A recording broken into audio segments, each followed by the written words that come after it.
Hey Aaron, how's it going? Hello, Carol, I'm doing just fine. Just been relaxing at home. Why do you ask? I wanted to have a chat, or more like a request actually. A request? You know the wedding next month, right? I want you to not come. Excuse me? I want you to skip it, Aaron. What? Are you joking? How could I skip my own wedding next month? I'm the groom, aren't I? A groom not attending his own wedding? That's unheard of. This is no joke, Aaron. I'm serious about this. What? You're seriously asking me to skip my own wedding? Me, the groom, my wedding? Yes, I am. I understand this is a lot to ask. Hold on a second. Why? Would I have to skip it? Why, with just a month to go before the wedding? You need to explain this to me. Yes. I suppose I should start from the beginning. Firstly, we found out yesterday that my daughter is pregnant. Wait, what? Betty is pregnant? She said she was feeling unwell, so we took her to the doctor. She's 3 months along. But here's the thing. According to Betty, you're not the father. Excuse me? The father is a boy named Mark, a family friend we've known for years.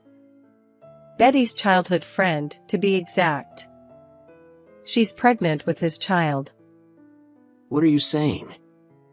Did Betty cheat on me with this guy? That's a harsh way to put it. They were dating back in middle school. They became distant when his family moved away before high school, but then Mark moved back here about 6 months ago. It seems they rekindled their old relationship. What do you mean they rekindled their relationship? She's engaged to me. Calm down, Aaron. Here's the thing. After all that, she ended up getting pregnant. Betty wants to have a wedding with Mark. He's her first love, her first boyfriend, and now the father of her child. As her mother, I want to support my daughter's wishes. He's the father of my first grandchild, so of course I want her to have a wedding with Mark. Doesn't the idea of wedding her first love sound romantic? So Aaron, will you please not attend the wedding? I have no idea what you're talking about. So what you're saying is that because she's pregnant with this guy's child, she's breaking off our engagement and planning to marry him? No, you got it all wrong. I'm saying she'll get married to you, not to someone else. What? Yeah, the wedding ceremony will be with Mark. But we won't break off the engagement. She'll register her marriage with you. Huh? Why? Actually, Mark has recently quit his job. And his parents are unstable financially. The ceremony would be great with him, but I'm not so sure about him as a life partner. Wait, I don't understand at all. And there's more to it. Betty said that she wants to raise the child with Mark, both during her pregnancy and after childbirth. So she wants to live with him in the new house. Huh? Wait, do you mean the new house? The one that Betty and I were supposed to move into at the end of this month? Yes, that's the one. She said that she wants to live there with Mark and their child as a family of 3.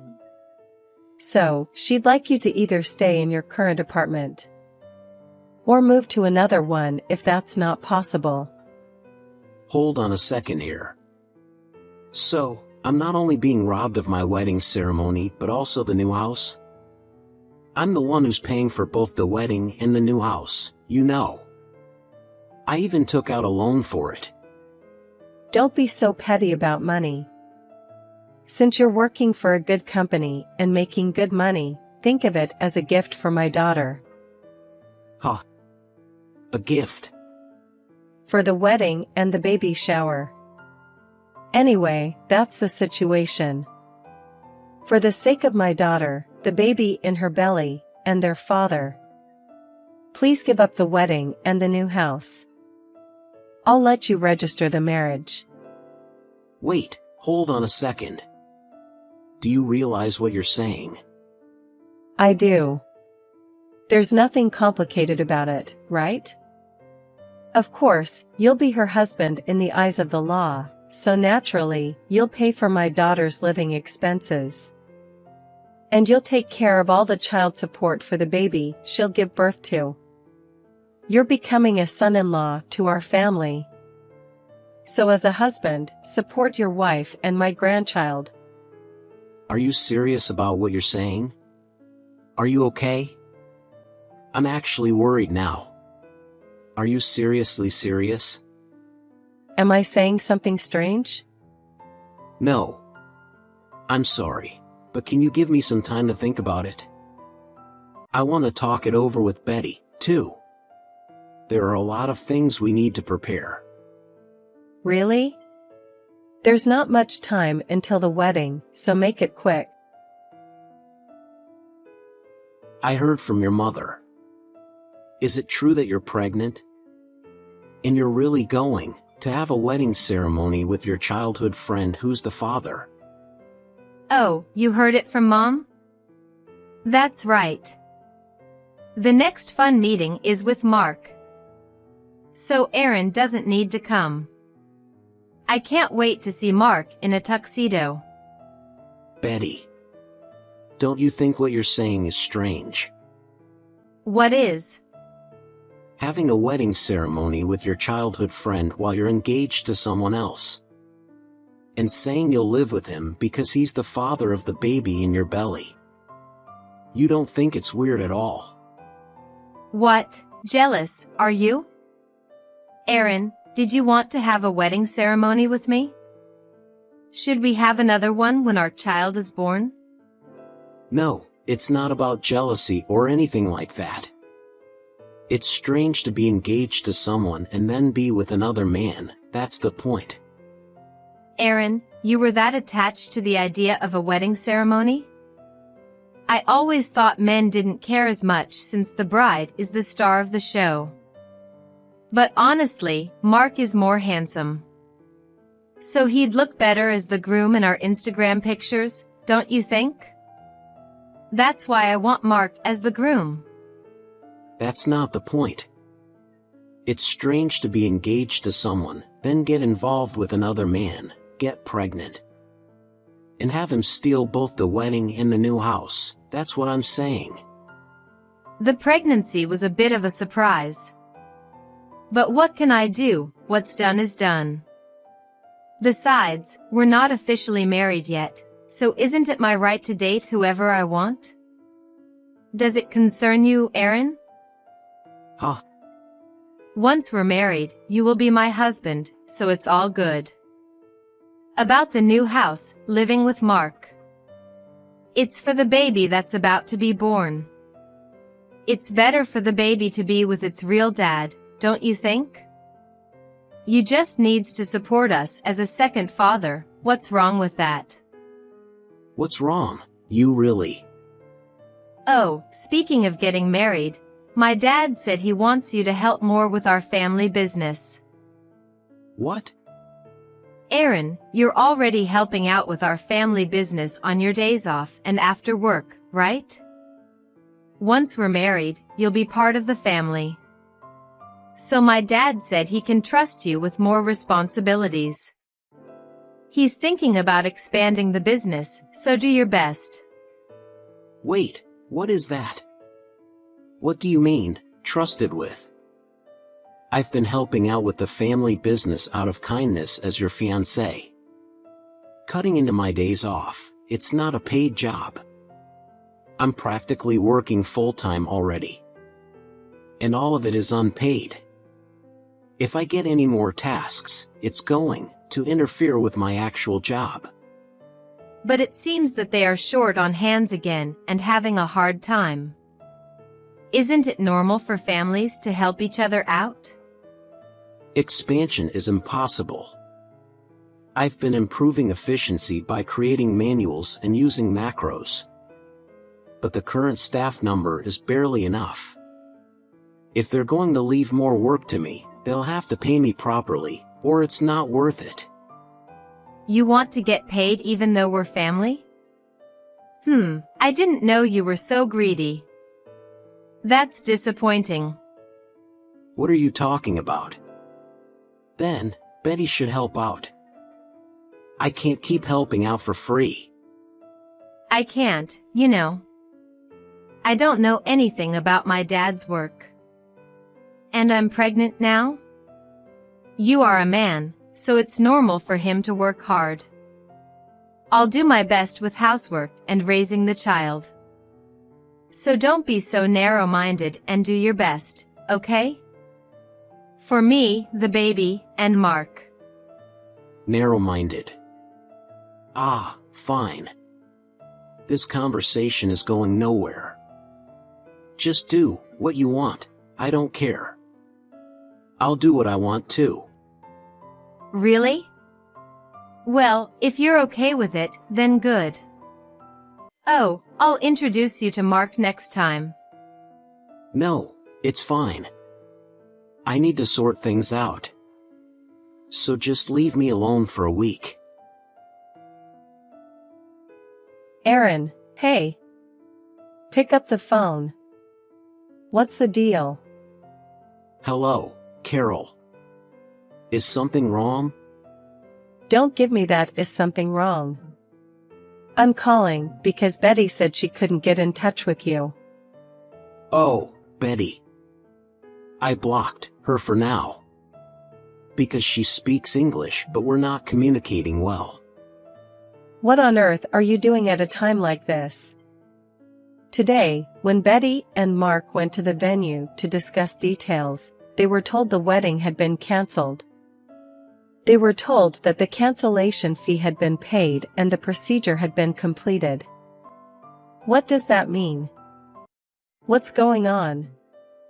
Oh, that. I cancelled it. What? You cancelled it? Why would you do such a thing? Because I'm not going. Is there a problem? A problem? Well, it's not my wedding, it's Betty's and some guys, right? I don't feel obligated to pay for someone else's wedding. It's my money, so there's no problem, right? Don't talk like my wedding and my money are all yours. It was also Betty's wedding.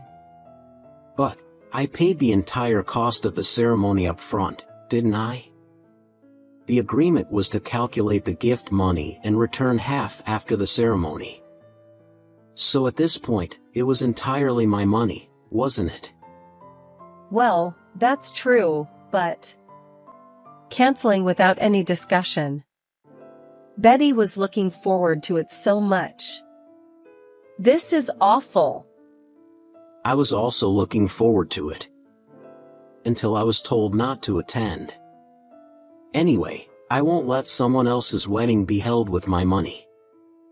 If they want to have a wedding, Betty and the other guy can pool their money and start planning from scratch. It's such a waste after all the preparation. What have you done? By the way, is the only issue the wedding? Anything else? What? What else? There must be more, right? Like selling the new house. What?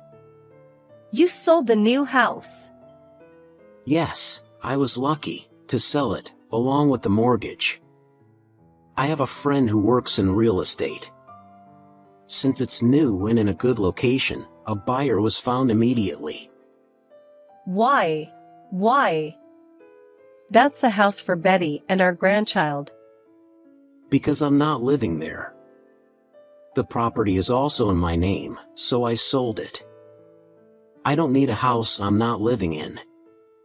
Don't do whatever you want. What are you thinking?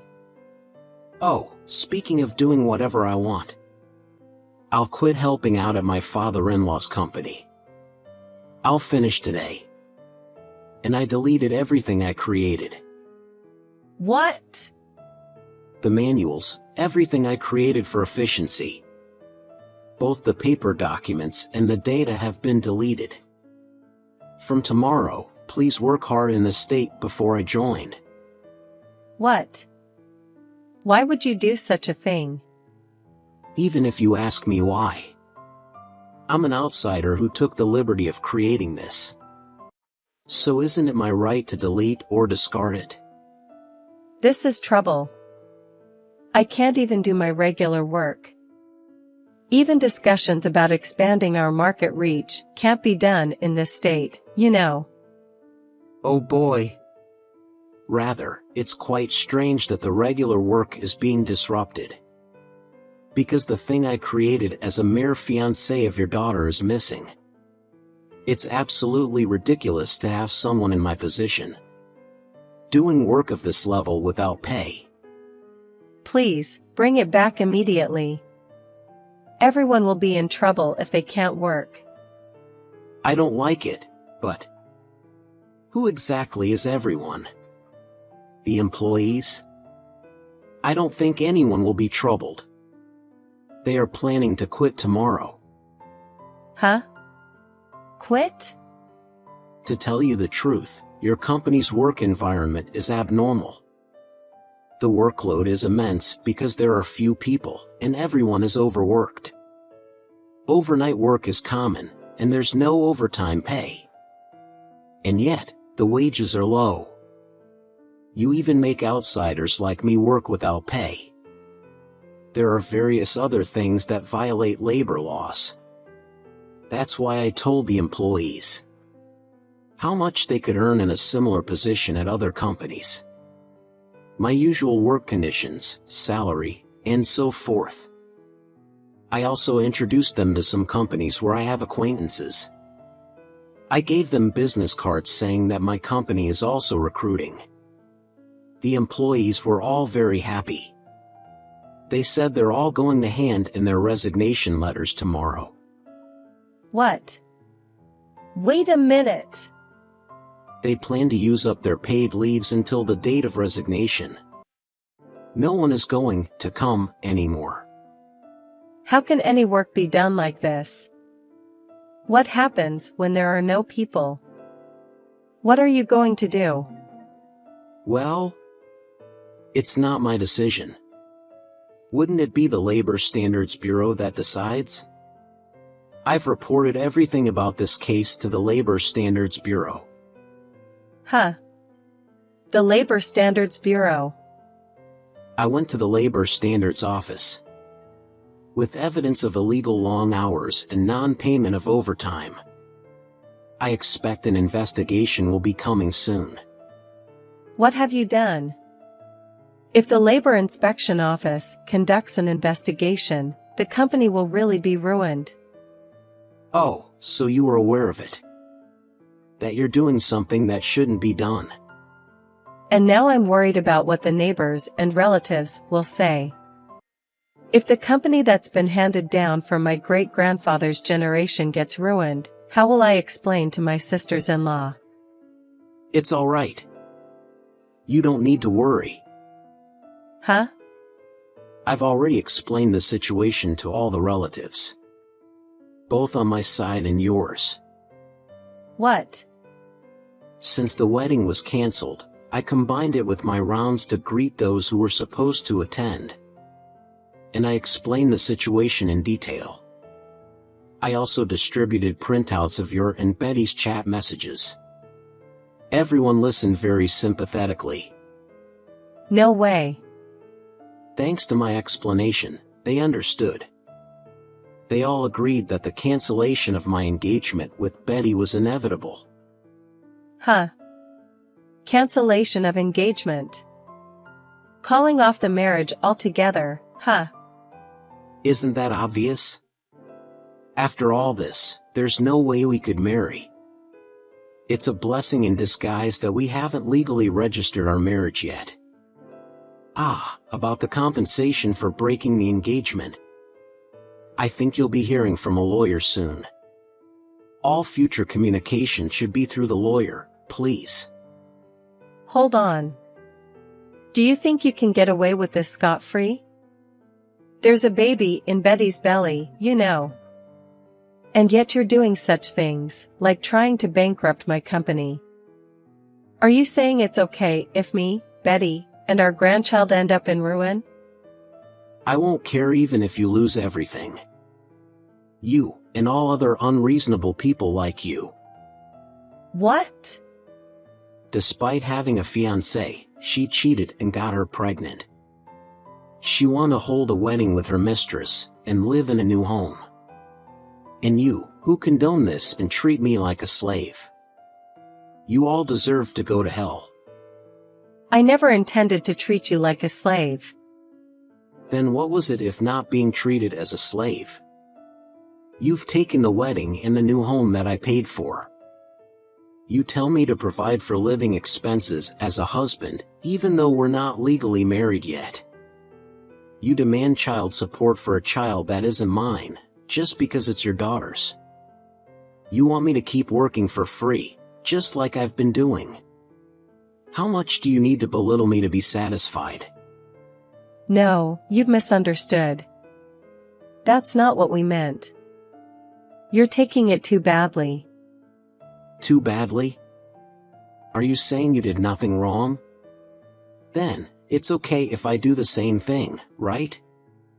Let's say I have a childhood friend who's an ex-girlfriend. She gets pregnant, so I decide to hold a wedding with her and live together in a new home. Betty will pay for the wedding and new home. Since Betty is the one I'm legally marrying, she will provide for living expenses and child support. I asked Betty to help out with my family's business for free. Would you forgive me if I told Betty to do this? It sounds unfair when you put it like that, doesn't it? Well, that's because the positions of men and women are different. This is getting us nowhere. Well, I think you'll hear from a lawyer soon. Please do not contact me directly in the future. Wait. I'm sorry, let's discuss this. I think there's a misunderstanding on both sides. Please discuss with my lawyer. By the way, I did a little research, and it turns out that Mark, the man she cheated with, is married. And he has 3 children. What? What? Well, that's it. Goodbye. After that, I immediately blocked all contact from Betty's side. I had the lawyer, who was introduced to me by my boss, act as my barrier. A few days later, at the scheduled meeting, Betty and her mother made excuses like I was just depending on you because you were going to be my husband, and her father poured fuel on the fire by saying I reported you to the labor board too, so we're even. Mark just kept bowing to his wife, whom I had called, making my parents extremely angry. The lawyer took them to task, and in the end, I claimed $7,000 in damages from Betty, including the cancellation fee for the wedding. Mark had to pay compensation to both me and his wife, and ended up divorcing his wife. They came crying and begging, but I issued a restraining order and cut ties. Since then, Betty's father's company has gone bankrupt due to investigations by the labor board and lawsuits from former employees claiming unpaid overtime. They tried to ask for help from their relatives, but they were completely shunned. They had to let go of their family home and land, and are now living together in a shabby apartment. They haven't been able to get in touch with Mark since that meeting, and Betty doesn't know what to do with the baby and has been crying all the time. They send letters via the lawyer saying please help, but I ignore them, thinking it serves them right. All I can do is hope they will live honestly without preying on others. I was a bit depressed about my lack of discernment, but thanks to the comfort from my parents, friends, and colleagues, I've been able to bounce back and live as before. I'll do my best to improve myself so I can forget about those awful people and meet someone better.